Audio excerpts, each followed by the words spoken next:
Title आणि thumbnail पाहून तुम्ही आला आहात, त्यामुळे तीच गोष्ट असणार आहे व्हिडिओमध्ये. आदल्या रात्री मी वाफ घेतली होती 8 ते 10 मिनटासाठी, ज्याच्यामुळे स्किन क्लिअर होईल आणि दुसऱ्या दिवसासाठी प्रिपेअर होईल.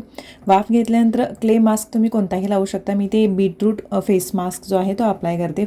फक्त त्यामध्ये पाणी घातलेलं आहे बीटरूट पावडरमध्ये आणि तो अप्लाय केला आहे. दुसऱ्या दिवशी उठल्यानंतर स्किन केअरसाठी सगळ्यात आधी मॉइश्चरायझर लावलं होतं. आणि आपण वटपौर्णिमेसाठी बाहेर जातो तर सनस्क्रीन लावणं मस्ट आहे आणि लावलंच पाहिजे. ममाअर्थ बीटरूट हायड्रा फुल सनस्क्रीन जे आहे ते मी लावते, कारण का मी आदल्या रात्रीच तुम्हाला फेस मास्क जेव्हा लावला होता तेव्हाच सांगितलं होतं, कारण याने पिंकिश ग्लो मिळतो, स्किन क्लिअर होते. याच्यामध्ये SPF 50 आहे, सन प्रोटेक्शन आहे, हायड्रेटेड पिंक ग्लो मिळेल. त्यासोबतच बीटरूट पावडरचं गुडनेस आहे आणि हायलोरोनिक ॲसिडसुद्धा आहे, ज्यामुळे स्किन हायड्रेटेड राहील. लाईटवेट फॉर्म्युला आहे, कोणताही व्हाईट कास्ट सुटत नाही, टॉक्झिन फ्री मेडसेफ सर्टिफाईड आहे. तुम्हाला नाही का ॲमेझॉन फ्लिपकार्टवरती आणि ममाअर्थच्या ऑफिशियल वेबसाईटवरती हे मिळून जाईल. त्याचे डिटेल्स मी तुम्हाला देईनच. आणि जो कोड आहे माझा तर तो यूज केला आहे, तिथे स्क्रीनवरती फ्लॅश होते, तर तुम्हाला डिस्काउंटसुद्धा मिळेल. प्रोडक्ट मी टॅगसुद्धा करून देते, ते चेकआउट तुम्ही करू शकता. ममाअर्थचे जे कोणते प्रोडक्ट तुम्ही वापरत असाल, तुम्हाला कोणताही फीडबॅक द्यायचा असेल तर तो तुम्ही देऊ शकता आणि ममाअर्थ त्या फीडबॅकनुसार त्यांच्या प्रोडक्ट्समध्ये इम्प्रोव्हायझेशन करू शकते, जसं की त्यांनी ऑनियन शॅम्पूमध्ये केलं होतं. सो आता तर मी सनस्क्रीन लावलेला आहे आणि अजूनही खूप छान हायड्रेटेड चेहरा झालेला आहे माझा. पिंकिश ग्लो तरी येणारच आहे. जसं मी मेकअपमध्ये पुढे दाखवेन की याचा फायदा किती पडतो की जेव्हा आपण सनस्क्रीन लावतो आणि असं सनस्क्रीन जे की आपल्याला पिंकिश ग्लो देईल. तर डिटेल्स मी देईन तुम्हाला डिस्क्रिप्शनमध्ये, तुम्ही ते परचेस करू शकता. चला आता मेकअप लुकला स्टार्ट करूयात. 15 मिनटानंतर आपण मेकअप स्टार्ट करू शकतो सनस्क्रीन लावल्यानंतर. पण जेव्हा सनस्क्रीन लावल्यानंतर 15 मिनटं आपण तेवढी काय करणार, तर त्याच्यासाठी हेअरस्टाईल जी आहे ती तयार करून घ्यायची. मला जास्त पिना वगैरे लावलेले हेअरस्टाईल अजिबात आवडत नाही, खूप त्रास होतो नंतर आणि केससुद्धा खूप तुटतात. म्हणून मी मेसी बनचा वापर करते. ज्या पद्धतीने आपण खोपा घालतो ना त्या पद्धतीने मेसी बन वापरायचा असतो. 20-30 रुपयाला कुठेही मिळून जातो. त्याच्यानंतर मी बेबी हेअर्स जे आहेत ते सेट करते पूर्ण, कारण हे केस खूप उठतात आणि विचित्र दिसतात समोरून, अगदी मेसी वाटतात पूर्ण. तर त्याच्यासाठी मी हेअर काराचा उपयोग करते आणि हे मी दाखवलेलं आहे एकदा व्हिडिओमध्ये. तुम्ही माझे जेव्हा व्हिडिओज बघाल ना तर तेव्हा समजेल, जर कोणी बघत नसतील तर, अजून नवीन असाल तर. त्याच्यानंतर मी मोगऱ्याचा गजरा घातलेला आहे. मला मोगरा किंवा जुईचा गजरा खूप आवडतो. जेव्हा जेव्हा मी वेणी घालते किंवा मग खोपा घालते तेव्हा मला गजरा घालायला खूप आवडतो. आणि फक्त ह्या हेअरस्टाईलमध्ये मला एकच पिन जी आहे तर त्याचा जो आहे वापर मी केलेला आहे. त्याच्यानंतर हेअरस्टाईल तरी झाली. याच्यामध्ये 2 ते 3 मिनटात ती हेअरस्टाईल झालेली. त्याच्यानंतर एक 10 मिनटं मी थांबले आणि त्याच्यानंतर बेस जो आहे, प्रायमर जे आहे तर ते मी लावून घेते. इथे मॉइश्चरायझरचा वापर करते मी प्रायमर म्हणून. ते बेस्ट ठरतं, कारण खूप हायड्रेटेड दिसते स्किन. आणि स्किन जेव्हा हायड्रेट असेल तुमचा मेकअपसुद्धा इतका लॉंग लास्टिंग राहतो आणि खूप उठून दिसतो, अगदी ग्लो दिसतो. त्याच्यामुळे मी म्हणते की नेहमी स्किन तुम्ही मॉइश्चराईज ठेवा. जे तुम्हाला मॉइश्चरायझर आवडेल किंवा जे सूट होईल तर ते वापरा. त्याच्यानंतर इथे टिंटेड मॉइश्चरायझर मी वापरते, कारण हे जे मॉइश्चरायझर आहे टिंटेड मॉइश्चरायझर तर ते खूप छान पद्धतीनं सूट झालेलं आहे माझ्या स्किनला, खूप चांगलं कव्हरेज देतं. अजून 2-3 आहेत. ममाअर्थचे सुद्धा व्हायटामिन C मध्ये एक फाउंडेशन आहे, ते सुद्धा खूप हलकं आहे. ते किंवा मग हे असं मी वापरते आणि हे मला छान कव्हरेज देतं. स्किन सेन्सिटिव्ह असल्यामुळे जेवढे कमी मेकअप प्रोडक्ट यूज करेन तेवढं चांगलं, म्हणून मी हे करते. त्याच्यानंतर मी ब्लश वापरते आणि लिक्विड ब्रश किंवा पावडर ब्रशपेक्षा क्रीम ब्लश मला फार आवडतो. आणि नेहमी तुम्ही म्हणता की तुझा चेहरा असा ऑइली दिसतो, तर ऑइली नाही. जेव्हा आपण जास्त मॉइश्चराईज करतो स्किन तेव्हा ती थोडी तुकतुकीत अशी दिसते. ऑइली स्किन ही वेगळी असते.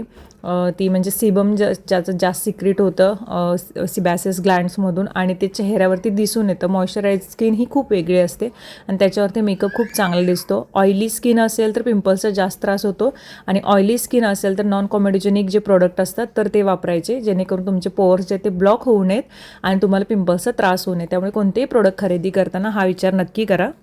मी स्पॉन्जच्या मदतीनं सगळं हे सेट करून घेते आहे आणि पावडर वापरते. आता मी नेहमी जास्त करून माझं कसं असतं की मला केकी किंवा बेकी असा जो मेकअप लुक असतो, बेक केल्यासारखा पावडरी, तर तो नको असतो. त्याच्यामुळे मी शक्यतो फाउंडेशन किंवा मॉइश्चरायझर, टिंटेड मॉइश्चरायझर लावल्यानंतर कोणतीही पावडर लावत नाही. पण इथे आपण कसं वटपौर्णिमा म्हटल्यानंतर बाहेर जातो आपण, तर अजून तो चेहरा चमकतो. तर त्याच्यासाठी मी T झोनमध्ये फक्त जे हायलायटर पावडर आहे तर ते अप्लाय केले आणि माझ्या ओठावरती सुद्धा लावले, कारण त्याच्यामुळे काय होतं की आपण जे लिपस्टिक लावतो तर ती खूप छान बसते.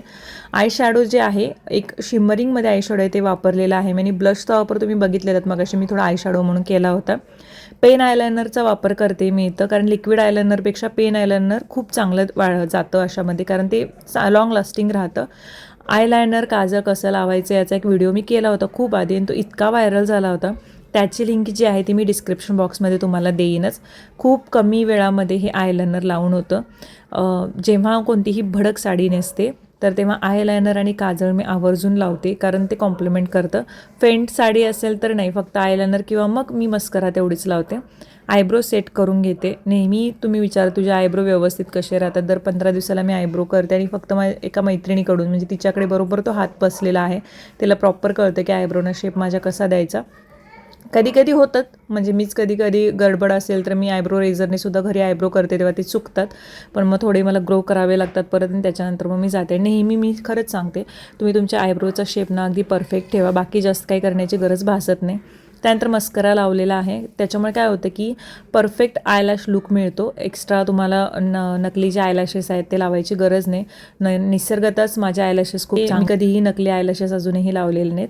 त्यानंतर काजळसुद्धा मी लावते आहे. मला शक्यतो वॉटरप्रूफ काजळ जास्त लावायला आवडतं, पण कोणतंही काजळ लावलं तरी ते पसरतंच, कारण आपण थोडं तरी घाम येतो किंवा मग आपण डोळे वगैरे चोळतो, तर शक्यतो मी फक्त थोडंसं काजळ लावते, जास्त डार्क करत नाही. ममाअर्थची ही लिपस्टिक अप्रतिम आहे. मागच्या व्हिडिओमध्ये मी दाखवली ती खूप टिंटेड आहे आणि अगदी परफेक्ट दिसते. सगळेच जे कलर आहेत ते अप्रतिम आहेत. तर ह्या साडीला मॅच होणारा जो कलर आहे तर तो मी लावलेला आहे. लॉंग लास्टिंग आहेत, लिप्स असे हायड्रेटेड राहतात आणि म्हणजे अजिबात अशी ती आपण कसं फ्लेकी किंवा हे दिसतं ना पापुद्री निघाल्यासारखं, तर असं अजिबात होत नाही. त्याच्यामुळे ह्यातले 2-3 शेड्स मी ठेवलेले आहेत, बाकी मी माझ्या मैत्रिणीने आणि बहिणीला दिले होते, कारण त्यांनाही ते खूप आवडले होते. बऱ्यापैकी मेकअप लुक जो आहे तो माझा आवरत आलेला आहे आणि हा मेकअप लुक करायला तुम्हाला हार्डली अर्धा तास लागेल, जास्तीत जास्त 20 मिनटं. तुम्ही सनस्क्रीनचा टायमिंग जर बघितलात तर तो इन्क्लूड करून अर्धा तास जाईल, कारण खूप कमी वेळात होणारा हा मेकअप आहे. तसंही आपल्याला खूप कामं असतात आणि काही जणी वर्किंग वुमनसुद्धा आहेत बाहेर जाणार, तर त्यांना देखील तयार व्हायला वेळ मिळत नाही. तर त्यामुळे कमी वेळात कमी प्रोडक्टमध्ये होणारा मी मेकअप दाखवला आहे. गळ्यातलं हे चोकर RCT येथील ऋतुकुमार या आउटलेटमधून घेतलेलं आहे. त्यावेळी डिस्काउंट सुरू होतं तर मला ते मिळालं. हे कानातलं जे आहे ते क्रॉफर्ड मार्केट येथील पौर्णिमा ज्वेलर्समधून घेतले आणि अगदी 150 रुपयाला घेतले आणि ते मला प्रचंड आवडतं. सगळ्यात एंडिंगला मी सेटिंग स्प्रे जो आहे तो मारलेला आहे. जेव्हा कधी दागिने असतात तर ते घालायच्या आधीच मारायचं असतं, पण मला सगळ्यात शेवटी लक्षात आलं म्हणून मी ते दाखवलं. तर तुम्ही जेव्हा वापरा सेटिंग स्प्रे तेव्हा दागिने घालण्याच्या आधी तुम्ही सेटिंग स्प्रे लावा. कुंकू वगैरे लावलेला आहे मी आणि इथे माझा जो मेकअप लुक आहे तो तयार झालेला आहे. तुम्हाला जसा आवडेल तसा तुम्ही करू शकता. बेसिक एक लुक मी दाखवलं. कोणताही मेकअप लुक परफेक्ट नसतं की हेच तुम्ही वापरलं पाहिजे तेच वापरलं पाहिजे. तुमच्या चेहऱ्याला जे काय सूट होतं किंवा परफेक्ट दिसतं ते तुम्ही वापरा. छान मस्त आपण दिसणारच. चला तर मग आवडला तर नक्की लाईक करा.